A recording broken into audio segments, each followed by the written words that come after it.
새벽 2시 영호는 아들네 집 현관문 앞에서 숨죽이고 녹음 버튼을 눌렀습니다.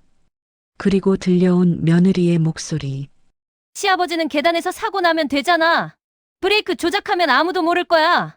내 자식이 날 죽이려 한다고. 이것은 한 노부부가 자식의 배신에 맞서 싸운 충격적인 실화입니다. 안녕하세요. 오늘도 방문해주신 여러분 복 많이 받으시고요. 구독과 좋아요 부탁드리며 영상 시작하겠습니다. 가을볕이 아파트 단지 사이로 낮게 깔렸습니다. 추석 연휴가 지나고 며칠이 흐른 오후였죠. 길 양옆으로 심어진 은행나무 잎들이 노랗게 물들어 있었습니다. 바람이 불 때마다 몇 장씩 떨어지는 낙엽이 아스팔트 위에서 바스락거렸어요. 이숙자는 차창 밖을 물끄러미 바라보았습니다. 72살. 반백의 머리를 단정하게 뒤로 넘긴 모습이 여전히 단아했죠. 옆자리에 앉은 남편 김영호가 핸들을 잡고 있었습니다. 75의 영호는 허리가 약간 굽었지만 운전만큼은 여전히 익숙한 손놀림이었어요. 오늘 민수네 집에 뭘 사갈까요? 숙자가 조용히 물었습니다. 영호는 잠시 생각하더니 대답했죠. 서연이가 좋아하는 과일이나 사가지. 준혁이 좋아하는 간식도 좀 넣고. 그래야겠네요. 숙자는 고개를 끄덕였습니다. 마음 한편이 묘하게 무거웠어요. 왜 그런지는 잘 몰랐죠. 그저 요즘 며느리의 전화가 부쩍 잦아진 것이 신경 쓰였습니다. 어머님 건강은 어떠세요? 아버님 혈압약은 잘 드세요? 그 같은 말들이 평소보다 다정했지만 그 다정함 뒤에 뭔가 다른 것이 있는 것 같았어요.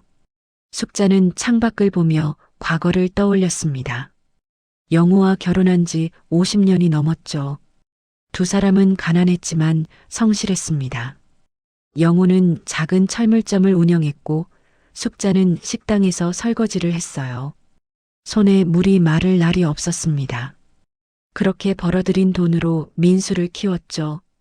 대학까지 보냈고 취직도 시켰습니다. 결혼도 시켰고요. 민수는 착한 아들이었습니다. 적어도 그렇게 믿었죠. 철없을 때도 있었지만 부모에게 함부로 대하지 않았어요. 집안일도 도왔고 명절이면 빠짐없이 찾아왔습니다. 서연과 결혼한 뒤로는 더 그랬죠. 며느리가 예의 바르고 똑똑했으니까요. 그런데 언제부턴가 민수의 눈빛이 달라진 것 같았습니다. 사업을 시작한다고 했을 때부터였을까요? 자주 돈 이야기를 꺼냈어요. 아버지, 요즘 금리가 낮아서 자산 관리 잘하셔야 해요. 부동산 좀 정리하시는 게 어때요? 같은 말들이었죠. 걱정하는 것처럼 들렸지만 숙자는 그 말들 속에서 뭔가 다른 의도를 느꼈습니다. 차가 아파트 주차장에 멈췄어요. 영호가 시동을 끄고 안전벨트를 풀었습니다. 숙자도 천천히 내렸죠. 두 사람은 트렁크에서 과일 상자와 간식 봉지를 꺼냈습니다. 엘리베이터를 타고 12층으로 올라갔어요. 초인종을 누르자 곧바로 문이 열렸습니다. 며느리 서연이 환한 미소를 지으며 나타났죠. 40을 간 넘긴 나이였지만 관리를 잘해서인지 젊어 보였어요. 하얀 니트에 베이지색 바지를 입고 있었습니다. 어머님, 아버님, 어서 오세요. 서연의 목소리는 달콤했습니다. 하지만 숙자는 그 미소 뒤에서 무언가를 포착했어요. 눈이 웃지 않았죠. 입꼬리는 올라갔지만 눈동자는 차갑게 가라앉아 있었습니다. 마치 계산기를 두드리는 사람의 눈 같았어요. 민수는 어디 있니? 영호가 물었습니다. 회사에서 곧 올 거예요.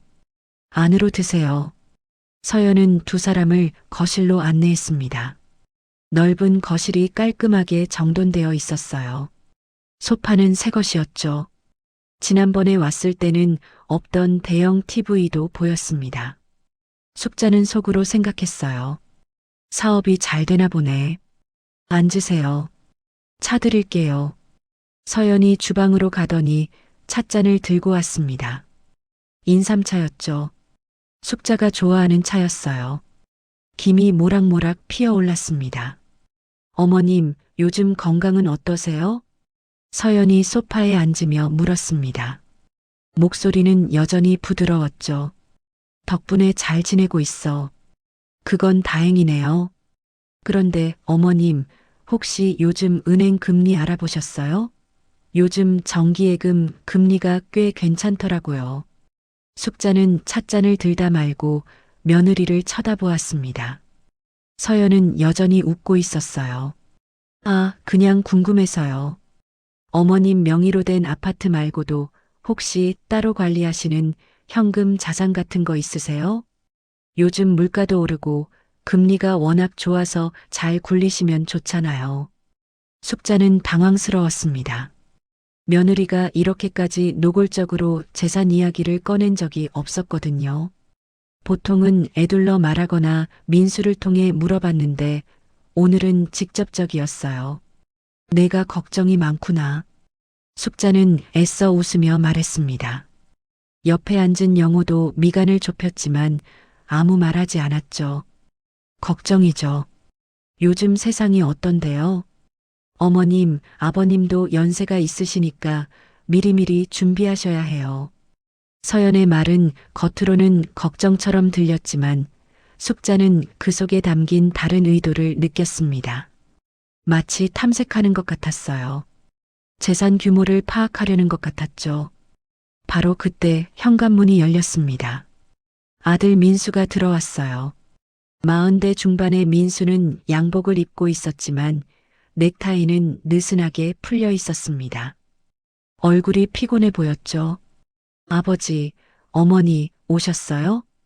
응, 왔다. 영우가 짧게 대답했습니다. 민수는 소파에 털썩 앉았어요. 서연이 물 한 잔을 건넸습니다. 저녁 식사는 조용히 진행됐습니다. 서연이 준비한 음식은 정갈했어요. 갈비찜, 나물, 된장찌개가 상에 올랐죠. 민수는 말없이 밥을 먹었습니다. 손자 준혁이는 학원에 간다며 일찍 나갔다고 했어요. 식사가 끝나고 차를 마시는 시간이 됐습니다. 민수가 거실 테이블에 무언가를 꺼냈어요. 태블릿이었죠. 화면을 켜더니 사진 한 장을 보여줬습니다. 아버지, 이거 보세요. 화면에는 고급 수입차 사진이 떠 있었습니다. 검은색 세단이었죠. 번쩍이는 외관에 가격표가 보였어요. 억 단위였습니다. 이거 제가 꼭 타고 싶어서요. 민수의 목소리에는 간절함이 묻어났습니다. 숙자는 이상했어요. 예전에 민수라면 이런 차를 보여주며 부러워할 수는 있어도 직접 사고 싶다고 말하지는 않았을 거예요. 더군다나 부모 앞에서요. 민수야, 그건 너무 비싸지 않니? 숙자가 조심스럽게 물었습니다. 그게 그렇지도 않아요, 어머니. 요즘 사업이 잘 되려면 차도 좀 타야 하거든요. 거래처 사람들이 다 이런 차 타고 다니는데 저만 작은 차 타고 가면 무시당해요. 민수의 말투가 조금 날카로워졌습니다. 영우가 개입했죠. 그래도 내 형편에 맞게 사야지. 아버지, 그래서 말씀드리는 건데요. 민수는 태블릿을 내려놓고 아버지를 똑바로 쳐다봤습니다. 숙자는 그 눈빛에서 뭔가 불편한 것을 느꼈어요. 이번에 사업 자금이 좀 필요해서요. 1억 정도만 미리 지원해 주시면 안 될까요? 나중에 다 돌려드릴게요. 방안이 조용해졌습니다. 숙자와 영호는 서로를 쳐다봤죠. 1억이라는 금액이 작은 돈은 아니었습니다. 그들이 평생 모은 돈의 상당 부분이었어요. 민수야, 그건 너무 큰 돈이다. 영우가 말했습니다. 목소리에 힘이 들어가 있었죠. 아버지, 저도 급해서 그래요. 이번 기회를 놓치면 사업이 안 돼요. 제발 좀 도와주세요. 민수의 목소리는 거의 조르는 것에 가까웠습니다. 옆에 앉은 서연도 거들었어요. 어머님, 저희도 아무 생각 없이 드리는 말씀이 아니에요. 정말 필요해서 그래요. 조금만 믿어주세요. 숙자는 며느리의 얼굴을 봤습니다. 서연의 눈빛은 여전히 차가웠어요. 미소는 있었지만 진심은 없었죠. 마치 연기하는 것 같았습니다. 우리가 생각해보고 연락할게. 영우가 단호하게 말했습니다. 민수는 입술을 깨물었지만 더 이상 말하지 않았어요. 서연도 슬쩍 눈을 내리깔았습니다. 그날 밤 집으로 돌아오는 차 안은 조용했습니다. 숙자는 내내 창밖을 봤어요. 어둠 속에서 가로등 불빛이 스쳐 지나갔죠. 여보. 숙자가 작게 불렀습니다. 응. 애들이 왜 저렇게 변했을까요? 영호는 대답하지 않았습니다. 핸들을 잡은 손에 힘이 들어가 있었어요. 며느리는 괜찮은 줄 알았는데 오늘 보니까 눈빛이 달랐어요. 마치 우리 재산을. 숙자는 말을 잇지 못했습니다. 그 말을 입 밖에 내는 것 자체가 끔찍했어요. 하지만 마음속에서는 이미 확신에 가까운 무언가가 자라나고 있었죠. 지켜봐야겠소. 영우가 낮게 말했습니다. 뭐요? 저 애들이 정말 무슨 생각을 하는지. 숙자는 남편의 옆얼굴을 봤습니다. 어둠 속에서 영우의 턱선이 단단하게 굳어 있었어요.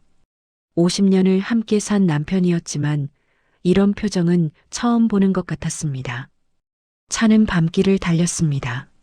낙엽이 바람에 날려 차창을 스쳤어요. 숙자는 가슴 한편이 서늘해지는 것을 느꼈습니다. 무언가 잘못되고 있었죠.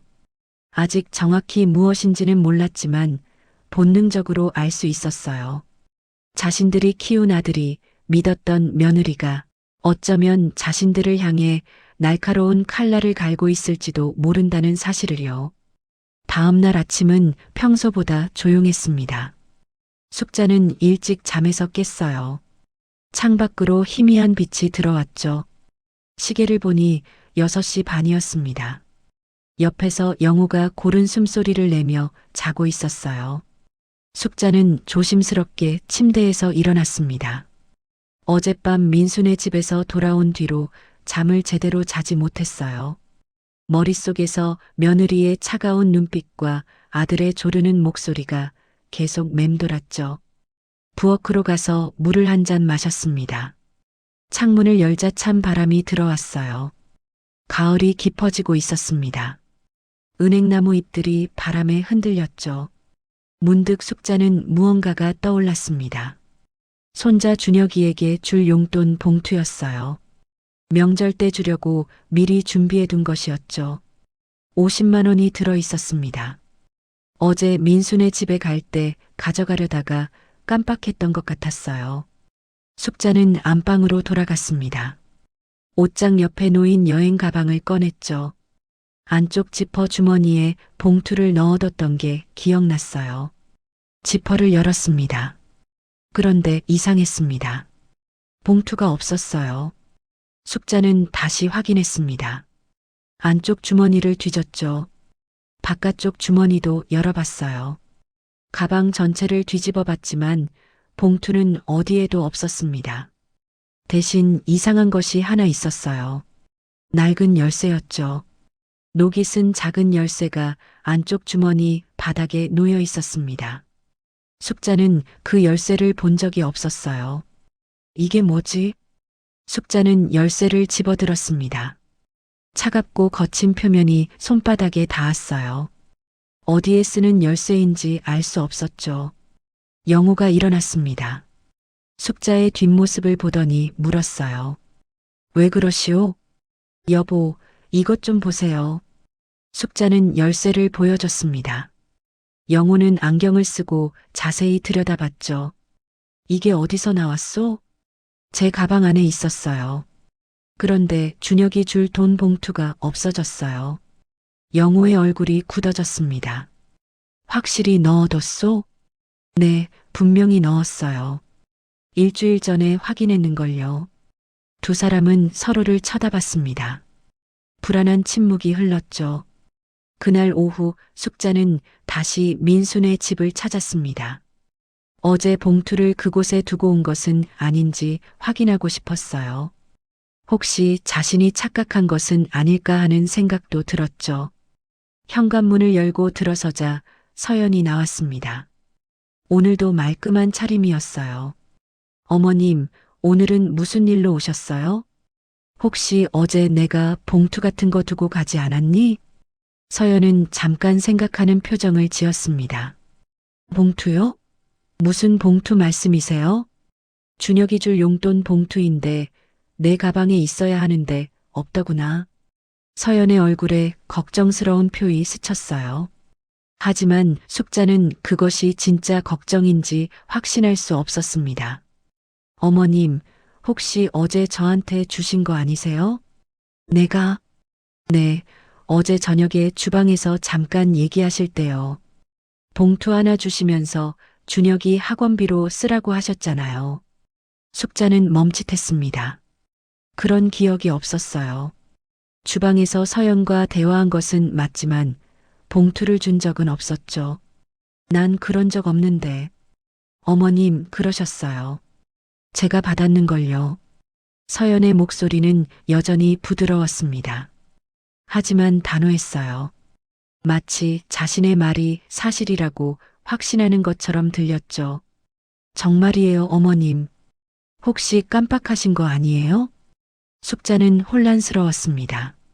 자신의 기억을 의심하기 시작했어요. 정말 자신이 준 걸까요?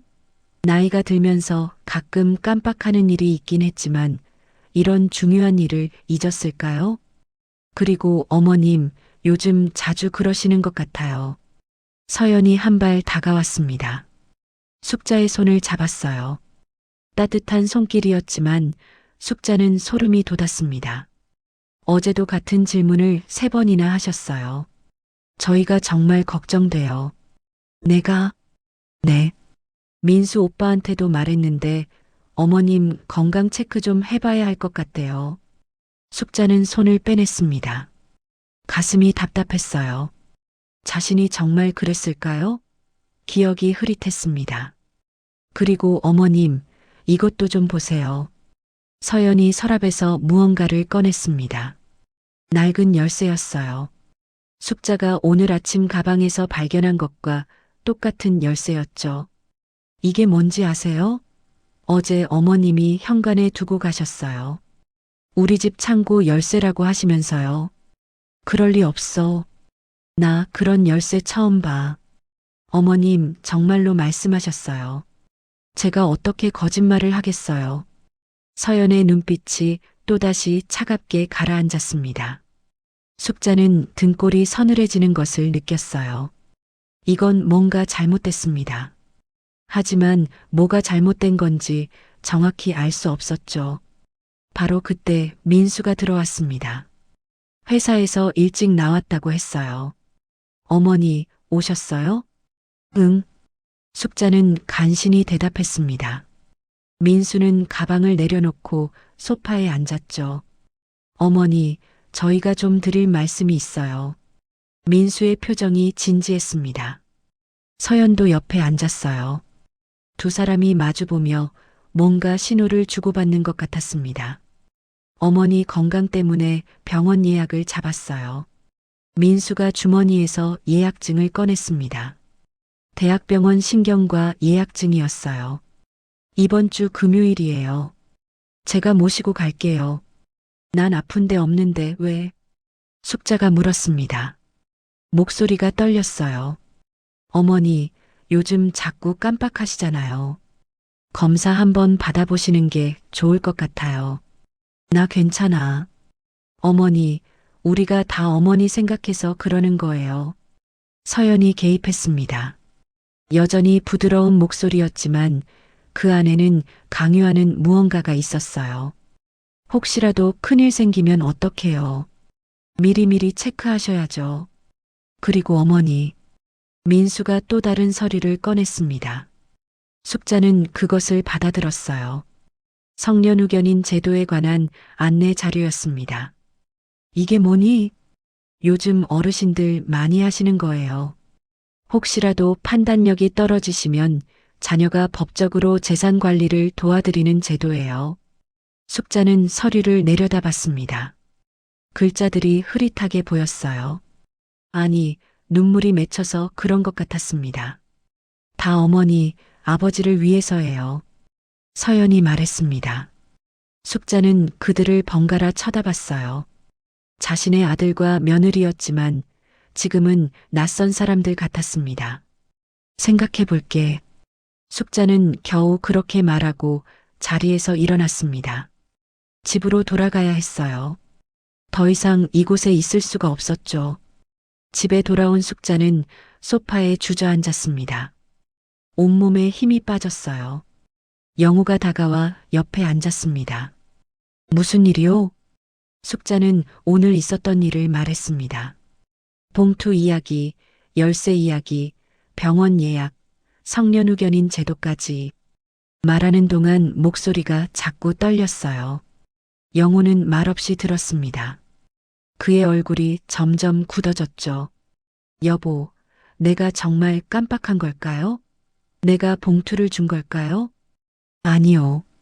영우가 단호하게 말했습니다. 당신은 그러지 않았소. 나도 당신이 그 봉투 가방에 넣는 걸 봤소. 그럼 왜 저 애들이 저렇게 말하는 거예요? 영우는 대답하지 않았습니다. 하지만 그의 눈빛에는 확신이 담겨 있었어요. 뭔가 잘못됐다는 확신이었죠. 당신 검사 받으러 가지 마시오. 하지만 가지 마시오. 저놈들이 뭔가 꾸미고 있소. 숙자는 남편의 얼굴을 봤습니다. 영호의 턱이 굳게 다물어져 있었어요. 평생을 함께 살면서 이런 표정을 몇 번 보지 못했습니다. 내가 알아볼 거요. 뭐요? 저놈들이 대체 무슨 짓을 하고 있는지. 밤이 깊어졌습니다. 숙자는 침대에 누웠지만 잠이 오지 않았어요. 천장을 바라보며 생각했습니다. 자신이 키운 아들이었어요. 손톱만큼 작을 때부터 키웠죠. 밤새 열이 나면 등을 토닥이고 학교 갈 때면 도시락을 싸주었습니다. 대학 입학할 때는 기뻐서 울었어요. 그 아들이 이제 자신을 미친 사람 취급하고 있었습니다. 아니, 어쩌면 그보다 더한 것을 계획하고 있을지도 몰랐어요. 숙자는 이불을 덮어쓰고 작게 울었습니다. 소리 내지 않으려고 입을 막았죠. 하지만 눈물은 계속 흘러내렸습니다. 옆에서 영우가 숨쉬는 소리가 들렸어요. 규칙적이지 않았습니다. 그도 잠들지 못한 것 같았죠. 두 사람은 어둠 속에서 각자의 생각에 잠겼습니다. 무언가를 해야 한다는 것은 알았어요. 하지만 무엇을 어떻게 해야 할지 몰랐죠. 창밖에서 바람 소리가 들렸습니다. 낙엽이 땅에 떨어지는 소리도 들렸어요. 가을이 깊어지고 있었습니다. 그리고 그들의 삶에도 추운 겨울이 다가오고 있었죠. 그날 밤 영호는 잠들지 않았습니다.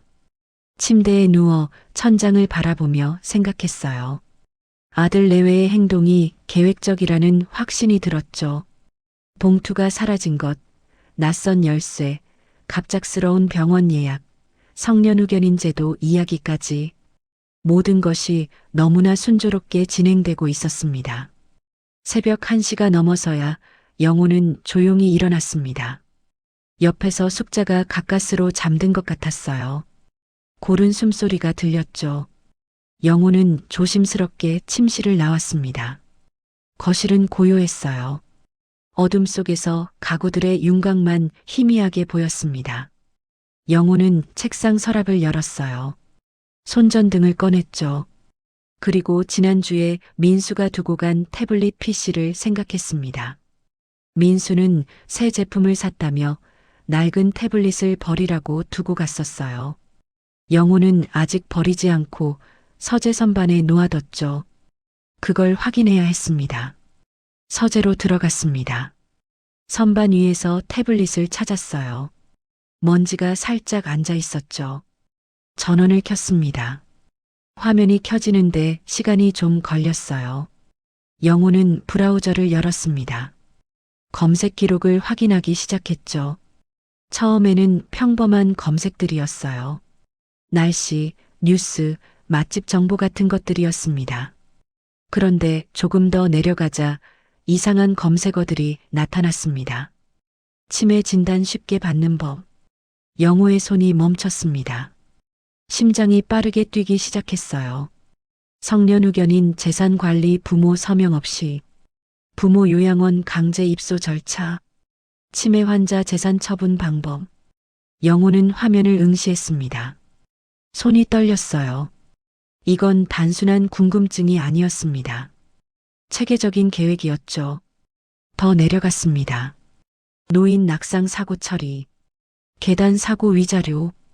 영호는 숨이 막히는 것 같았습니다. 이놈들이 대체 무슨 생각을 하고 있는 거죠? 재빨리 휴대폰을 꺼냈습니다. 모든 화면을 사진으로 찍었어요. 하나도 빠짐없이 기록했죠. 손이 떨려서 몇 번은 다시 찍어야 했습니다. 증거를 확보한 영호는 태블릿을 다시 제자리에 놓았습니다. 하지만 이것만으로는 부족했어요.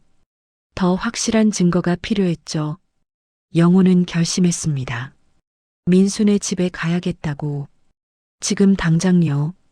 다음 날 오전 영호는 숙자에게 말했습니다. 오늘 민수네 집에 다녀올 거요. 왜요? 어제 그렇게 됐는데.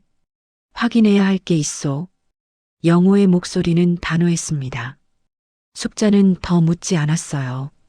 남편의 표정을 보니 뭔가 계획이 있는 것 같았죠. 오후 2시 영호는 민수네 아파트에 도착했습니다. 초인종을 눌렀어요. 서연이 문을 열었죠. 아버님, 어머님은요? 집에 계시오. 내가 준혁이 보러 왔어. 준혁이는 학원 갔어요. 저녁 때나 올 거예요. 그럼 좀 기다려도 되겠나? 서연은 잠시 망설이더니 고개를 끄덕였습니다. 들어오세요. 영호는 거실 소파에 앉았습니다. 서연이 차를 내왔어요. 민수는? 회사에 있어요. 저녁에 올 거예요. 그래. 영호는 차를 마시며 주변을 살폈습니다. 서연은 주방에서 설거지를 하고 있었어요. 영호는 조용히 일어났습니다. 화장실에 간다고 말하고는 복도로 나갔죠. 안방 문이 살짝 열려 있었습니다. 영호는 주위를 살피고 안으로 들어갔어요. 방 안은 깔끔했습니다. 침대, 옷장, 책상이 있었죠. 책상 위에 노트북이 놓여 있었습니다. 영호는 서랍을 열어봤어요. 서류들이 가지런히 정리되어 있었죠. 그 중에서 눈에 띄는 것이 있었습니다. 성년 후견인 신청서였어요. 이미 작성된 상태였습니다. 피후견인 란에는 숙자의 이름이 적혀 있었죠. 영호는 그것을 휴대폰으로 찍었습니다. 다른 서류도 있었어요. 재산 목록이었습니다. 영호와 숙자 명의의 아파트, 예금, 적금까지 모두 기록되어 있었어요. 심지어 시가까지 계산되어 있었죠. 영호는 분노가 치밀어 올랐습니다. 하지만 참았어요. 지금은 증거를 모아야 할 때였죠. 저녁 6시가 되자 민수가 돌아왔습니다. 영호를 보고 놀라는 표이었어요. 아버지, 언제 오셨어요? 오후에 왔다. 준혁이 보려고. 준혁이는 학원 갔어요. 알고 있어. 기다리는 중이야. 저녁 식사가 준비됐습니다. 4사람이 식탁에 앉았어요. 준혁이도 학원에서 돌아와 함께 앉았죠. 식사는 조용히 진행됐습니다. 가끔 준혁이가 학교 이야기를 했지만 어른들은 거의 말이 없었어요. 식사 후 준혁이는 방으로 들어갔습니다. 영호는 거실에 남아 TV를 봤죠. 민수와 서연은 주방에서 설거지를 했어요. 시간이 흘렀습니다. 9시가 넘자 영호가 말했어요. 이제 가봐야겠구나. 아버지, 조심히 들어가세요. 민수가 현관까지 배웅했습니다. 영호는 신발을 신으며 말했죠. 너희 어머니 병원 데려가지 마라. 아버지, 그게 무슨... 데려가지 말라고 했어. 영호의 목소리가 낮고 무거웠습니다. 민수는 아무 말도 하지 못했어요. 영호는 집으로 돌아가지 않았습니다. 대신 아파트 단지 구석진 곳에 차를 세웠어요. 그리고 기다렸죠. 밤이 깊어갔습니다. 11시가 넘자 영호는 다시 민수네 아파트로 갔습니다. 엘리베이터를 타지 않고 계단으로 올라갔어요. 12층까지 천천히 올라갔죠. 민수네 현관문 앞에 섰습니다. 안에서 불빛이 새어나왔어요. 아직 안 잔 것 같았죠. 영호는 휴대폰을 꺼냈습니다. 녹음 앱을 켰어요. 그리고 현관문에 귀를 가까이 댔습니다. 안에서 목소리가 들렸어요. 민수와 서연이었습니다. 검사만 받으면 돼. 의사한테 미리 말해뒀으니까. 서연의 목소리였습니다. 그래도 혹시 엄마가 거부하면? 민수가 물었죠. 거부 못하게 해야지. 당신이 좀 더 세게 말해. 알았어. 그런데 아버지가 문제야. 시아버지는 어차피 어머니 따라갈 거야. 둘이 평생 붙어 다녔잖아. 잠시 침묵이 흘렀습니다. 영호는 숨을 죽이고 귀를 기울였어요. 근데 진짜 괜찮을까? 나중에 문제 생기는 거 아니야? 민수의 목소리에 불안감이 묻어났습니다. 무슨 문제? 다 합법적으로 하는 거잖아. 성년후견인 되면 재산 관리는 우리가 하는 거고 요양원 보내는 것도 우리 마음이야. 그래도 뭐, 이 기회 놓치면 언제 또 저렇게 돈이 생겨? 아파트만 팔아도 10억은 되는데. 영호의 손이 떨렸습니다. 휴대폰을 꽉 쥐었어요. 문제는 시아버지야. 서연의 목소리가 낮아졌습니다. 어머니는 검사 한 번 받으면 끝인데 시아버지는 멀쩡하잖아. 그 양반이 가만히 있을 것 같아? 그럼 어떡해? 방법이 있지. 무슨 방법? 계단 난간을 살짝만 헐겁게 하거나. 서연이 말을 이었습니다. 아니면 차 브레이크를 조작해서 사고처럼 꾸미면 아무도 모를 거야. 노인 낙상 사고 흔하잖아. 영호는 심장이 멎는 듯 했습니다. 온몸이 얼어붙었어요. 여보, 그건 너무 위험한 거 아니야? 위험한 게 뭐가 있어? 조심스럽게 하면 되지. 시아버지만 없으면 다 우리 거야. 영호는 더 이상 들을 수 없었습니다. 조용히 계단으로 향했어요. 다리에 힘이 없었죠. 계단을 내려가면서도 녹음은 계속했습니다. 차에 올라탄 영호는 핸들을 잡고 앉아 있었습니다. 손이 떨렸어요. 자신의 아들이, 자신의 며느리가 방금 자신의 사례를 모의했습니다. 영호는 녹음 파일을 다시 들었습니다. 확인하고 또 확인했어요. 틀림없었죠. 모든 대화가 선명하게 담겨 있었습니다. 집으로 돌아왔습니다. 시계를 보니 새벽 1시가 넘어 있었어요. 숙자가 거실 소파에 앉아 기다리고 있었죠. 여보, 어디 갔었어요? 숙자 씨. 영호는 아내 옆에 앉았습니다. 손을 잡았어요. 당장 나가야겠소. 무슨 소리예요? 지금 당장 이 집을 나가야 해요. 영호는 휴대폰을 꺼냈습니다. 녹음 파일을 재생했어요. 서연과 민수의 목소리가 거실에 울려 퍼졌습니다. 숙자는 귀를 막았습니다. 고개를 흔들었어요. 눈에서 눈물이 흘러내렸죠. 안 돼. 내 아들이 그럴 리 없어. 들으시오. 끝까지 들어야 해요. 녹음이 계속됐습니다. 계단 난간 이야기, 브레이크 조작 이야기, 사고로 꾸민다는 이야기까지 모든 것이 명확했어요. 녹음이 끝났습니다. 숙자는 소파에 주저앉아 울었어요.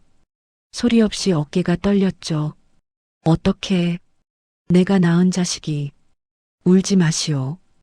영호가 아내의 어깨를 안았습니다. 우리가 살아야 해요. 살아야 준혁이도 지키고 저놈들한테 반격할 수 있소. 숙자는 눈물을 닦았습니다. 떨리는 손으로 남편을 쳐다봤어요. 지금 가야 해요? 지금 당장이요. 영호는 일어났습니다. 침실로 가서 간단한 짐을 쌌어요.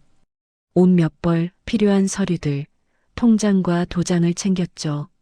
숙자도 천천히 일어났습니다. 화장대에서 자신의 물건들을 가방에 넣었어요. 손이 떨렸지만 차분히 움직였죠. 새벽 2시, 두 사람은 조용히 현관문을 열었습니다. 복도는 고요했어요. 엘리베이터를 타고 1층으로 내려갔죠. 주차장에서 차에 올랐습니다. 영우가 시동을 걸었어요. 차는 아파트 단지를 빠져나갔습니다. 어디로 가요? 숙자가 물었습니다. 호텔로 가요. 일단 안전한 곳으로. 차는 어둠 속을 달렸습니다. 거리는 텅 비어 있었어요. 가로등 불빛만 스쳐 지나갔죠. 숙자는 창밖을 봤습니다. 눈물이 계속 흘렀어요. 하지만 이상하게도 마음 한편에서는 차가운 무언가가 자라나고 있었습니다. 공포가 아니었어요. 분노도 아니었죠. 그것은 결이었습니다. 살아남겠다는, 반드시 이겨내겠다는 결이었어요. 영호도 같은 생각이었습니다. 핸들을 잡은 손에 힘이 들어갔어요. 이제 도망만 다니지는 않을 것입니다. 증거를 모았으니 이제 반격할 차례였죠. 차는 서울 시내로 향했습니다. 동이 트기 전 두 사람은 강남의 한 호텔에 도착했어요. 체크인을 하고 방으로 들어갔죠. 창밖으로 도시의 불빛이 보였습니다. 새벽이 다가오고 있었어요. 어둠이 조금씩 물러가고 있었죠. 숙자와 영호는 창가에 서서 밖을 바라봤습니다. 긴 밤이 지나가고 있었어요. 그리고 곧 새로운 날이 밝을 것입니다. 싸움은 이제 시작이었죠. 호텔 창가로 아침 햇살이 들어왔습니다. 숙자는 소파에 앉아 창밖을 바라봤어요. 잠을 거의 자지 못했지만 머리는 오히려 또렷했죠. 영호는 책상 앞에 앉아 무언가를 적고 있었습니다. 뭐 하세요? 숙자가 물었어요. 정리하는 거요. 우리가 가진 증거들을. 영호는 노트에 빼곡히 글씨를 써넣고 있었습니다. 태블릿 검색 기록, 녹음 파일, 서류 사진들. 모든 것을 시간 순서대로 정리했어요. 이제 어떻게 할 거예요? 변호사를 만나야겠소. 영호가 노트를 덮으며 말했습니다. 그리고 경찰에도 가야 해요. 이건 단순한 가족 문제가 아니요. 오전 10시 두 사람은 강남의 한법률사무소를 찾았습니다. 영호가 전화로 급하게 예약을 잡았던 곳이었죠. 중년의 여성 변호사가 그들을 맞았어요. 어서 오세요. 전화로 대략 들었습니다만 자세히 말씀해 주시겠어요? 숙자와 영호는 차례로 이야기했습니다. 추석 이후 일어난 모든 일들을요. 재산 탐색, 사라진 봉투, 치매 프레임, 성년후견인 아빠까지. 그리고 마지막으로 녹음 파일을 들려줬죠. 변호사는 심각한 표정으로 들었습니다. 녹음이 끝나자 한숨을 내쉬었어요. 이건 명백한 범죄 계획입니다. 재산 편취 시도와 살인 공모죠. 정말 고소할 수 있나요? 숙자가 떨리는 목소리로 물었습니다.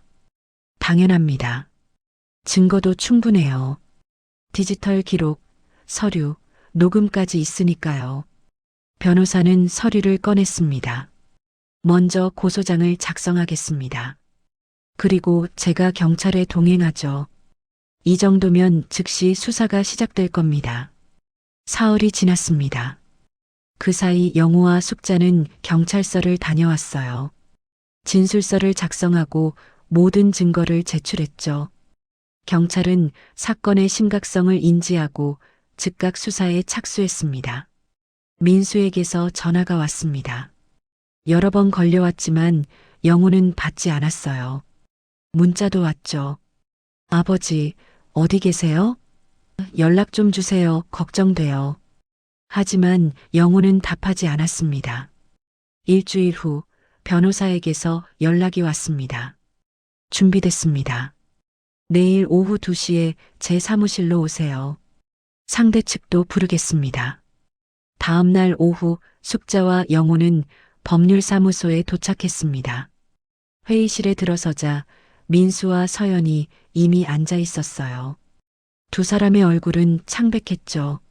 아버지, 어머니. 민수가 일어서려 했지만 변호사가 손짓으로 제지했습니다. 앉아 계세요. 지금부터 제가 진행하겠습니다. 숙자와 영호는 맞은편에 앉았습니다. 숙자는 아들의 얼굴을 똑바로 쳐다봤어요. 민수는 시선을 피했죠. 무슨 일로 저희를 부르신 거예요? 서연이 물었습니다. 목소리는 여전히 차분했지만 떨림이 묻어났어요. 영호가 가방에서 서류 봉투를 꺼냈습니다. 테이블 위에 펼쳤어요. 태블릿 검색 기록 출력물, 작성된 성년 의견인 신청서 사진, 재산 목록이 차례로 나타났죠. 이게 뭡니까? 민수가 물었습니다. 내가 검색한 기록들이다. 영호의 목소리가 낮게 깔렸습니다. 치매 진단 쉽게 받는 법, 성년 의견인 재산 관리, 부모 요양원 강제 입소, 다 내가 찾아본 거지? 민수의 얼굴이 하얗게 변했어요. 서연도 입술을 깨물었죠. 그건 그냥 궁금해서 숙자가 말했습니다. 목소리는 떨렸지만 단호했어요. 우리 재산을 빼앗으려고 계획한 거잖니. 나를 치매 환자로 만들고 요양원에 집어넣고 모든 걸 가져가려던 거지. 어머니, 오해예요. 오해가 아니야. 영호가 휴대폰을 꺼냈습니다. 스피커를 켰어요. 녹음 파일이 재생됐죠. 회의실에 서연과 민수의 목소리가 울려 퍼졌습니다. 어머니는 검사만 받으면 끝이야. 시아버지는 문제인데 계단 난간을 헐겁게 하거나 브레이크를 조작해서 사고처럼 꾸미면 모든 대화가 선명했어요. 녹음이 끝났습니다. 민수는 무릎을 꿇었어요. 서연도 고개를 떨구었죠. 아버지, 죄송합니다. 정말 죄송해요. 민수가 울먹였습니다. 제발 한 번만 용서해 주세요. 다시는 이런 짓 안 할게요. 용서? 영우가 차갑게 말했습니다. 너희는 돈 때문에 부모를 속이고 치매 환자로 몰고 심지어 죽이려고까지 했어. 그걸 용서하라고? 제발이요. 준혁이 생각해서라도. 준혁이는 우리가 지킨다. 숙자가 말했습니다. 너희 손에서 벗어나게 할 거야. 그 애만큼은 지켜야지. 변호사가 다른 서류를 꺼냈습니다. 이미 경찰에 모든 증거가 제출됐습니다. 고소장도 접수됐고요. 존속살해 미수, 재산 편취 시도, 공모죄로 기소될 겁니다. 그때 회의실 밖에서 소리가 들렸습니다. 문이 열리고 경찰 2명이 들어왔어요. 변호사가 미리 연락해둔 것이었죠. 김민수 씨, 박서연 씨, 동행해 주시죠. 경찰이 말했습니다. 민수와 서연은 일어섰어요. 두 사람 모두 얼굴이 새하였죠. 어머니, 아버지. 민수가 마지막으로 뒤를 돌아봤습니다. 숙자는 눈을 감았어요. 더 이상 볼 수가 없었죠. 민수와 서연은 경찰에게 연행됐습니다. 회의실 문이 닫히고 고요함이 찾아왔어요. 숙자는 테이블에 손을 짚고 있었습니다. 눈물이 떨어졌어요. 영우가 아내의 어깨를 안았죠. 끝났소. 이제 끝났어요. 2달이 지났습니다. 법정에서 재판이 열렸어요. 숙자와 영우는 증인으로 출석했습니다. 모든 증거가 제출됐고 민수와 서연은 변명할 여지가 없었죠. 판사는 실형을 선고했습니다. 민수는 징역 3년, 서연은 징역 2년이었어요. 두 사람은 법정에서 끌려나갔습니다. 숙자는 법정을 나서며 하늘을 쳐다봤어요. 구름 한 점 없이 맑은 날이었습니다. 이제 준혁이를 데려와야겠소. 영우가 말했습니다. 준혁이는 그동안 서연의 언니 집에 맡겨져 있었어요. 숙자와 영호는 아이를 데리러 갔죠. 10살 준혁이는 무슨 일이 일어났는지 정확히 알지 못했습니다. 다만 엄마 아빠가 한동안 볼 수 없다는 것만 들었어요. 할머니, 할아버지. 준혁이가 두 사람을 보고 달려왔습니다. 숙자는 손자를 꼭 안았어요. 준혁아, 이제 우리랑 살자. 엄마는요? 엄마는 한동안 못 봐. 하지만 할머니, 할아버지가 있잖니. 준혁이는 고개를 끄덕였습니다. 아직 어린 나이였지만 뭔가 심상치 않다는 것은 느끼는 것 같았어요. 석 달 후 정식 입양 절차가 완료됐습니다. 숙자와 영호는 준혁이의 법적 보호자가 됐죠. 그들은 남은 재산을 준혁이를 위해 신탁했습니다. 교육비와 생활비로 쓸 수 있도록요. 봄이 왔습니다. 준혁이가 새 학기를 맞이했어요. 어느 토요일 오후 세 사람은 문구점에 갔습니다. 준혁이가 새 책가방을 고르기 위해서였죠. 할아버지, 이거 어때요? 준혁이가 파란색 가방을 들고 왔습니다. 영호는 웃으며 고개를 끄덕였어요. 좋은데? 이걸로 할까? 네. 준혁이의 얼굴에 환한 웃음이 번졌습니다. 숙자는 그 모습을 보며 가슴이 따뜻해지는 것을 느꼈어요. 가방을 사고 나오는 길, 준혁이가 두 사람의 손을 잡았습니다. 작은 손이었지만 힘이 있었어요. 할머니, 할아버지, 고마워요. 뭐가 고마워? 나랑 같이 살아줘서요. 숙자는 눈시울이 붉어졌습니다. 영호도 손자의 머리를 쓰다듬었죠. 우리가 더 고맙지. 내가 있어서. 세 사람은 공원을 지나 집으로 걸어갔습니다. 봄바람이 부드럽게 불었어요. 벚꽃잎이 바람에 날려 떨어졌죠. 숙자는 생각했습니다. 피로 이어진 혈연이 가족의 전부는 아니라는 것을요. 서로 지키고 사랑하고 신뢰를 쌓아가는 것. 그것이 진정한 가족이었습니다. 민수는 자신을 낳은 아들이었지만 돈 앞에서 부모를 배신했어요. 하지만 준혁이는 달랐죠. 이 아이는 진심으로 자신들을 필요로 했고 자신들도 이 아이를 필요로 했습니다. 집에 도착했습니다. 작은 2층 집이었어요. 아파트를 정리하고 새로 구한 곳이었죠. 마당이 있어서 준혁이가 마음껏 뛰어놀 수 있었습니다. 준혁아, 가방 방에 놓고 와. 네. 준혁이가 신이 나서 계단을 올라갔습니다. 쿵쿵거리는 발소리가 경쾌했어요. 숙자는 마당으로 나갔습니다. 작은 화단에 꽃을 심어뒀었죠. 개나리가 노랗게 피어 있었어요. 영우가 옆에 섰습니다. 힘들었소? 영우가 물었습니다. 힘들었죠. 지금도 가끔 믿기지 않아요. 나도 그래요. 두 사람은 잠시 침묵했습니다. 마당에서 준혁이의 웃음소리가 들려왔어요. 하지만 우린 이겨냈소. 영우가 말했습니다. 그리고 새로 시작했죠. 숙자가 웃었어요. 오랜만에 진심으로 웃는 것 같았습니다. 맞아요. 새로 시작했어요. 준혁이랑 함께. 준혁이가 마당으로 뛰어나왔습니다. 새 가방을 메고 있었어요. 할머니, 할아버지, 제가 모델이에요. 어때요? 아이가 빙글빙글 돌았습니다. 파란 가방이 햇빛에 반짝였어요. 멋지다, 우리 준혁이. 숙자가 박수를 쳤습니다. 영호도 웃으며 고개를 끄덕였죠. 준혁이는 마당을 뛰어다녔습니다. 맑은 웃음소리가 울려 퍼졌어요. 그 소리는 숙자와 영호에게 새로운 인생의 시작을 알리는 희망의 소리였습니다. 봄바람이 불었습니다. 개나리 꽃잎이 흔들렸어요. 어둡고 힘들었던 시간들이 지나갔습니다. 이제 앞으로 나아갈 시간이었죠. 숙자는 손자의 뒷모습을 바라보며 생각했습니다. 배신과 상처가 있었지만 그 끝에서 진정한 가족의 의미를 발견했다고. 혈연이 아니라 사랑과 신뢰로 이어진 관계야말로 가장 단단한 가족이라는 것을요.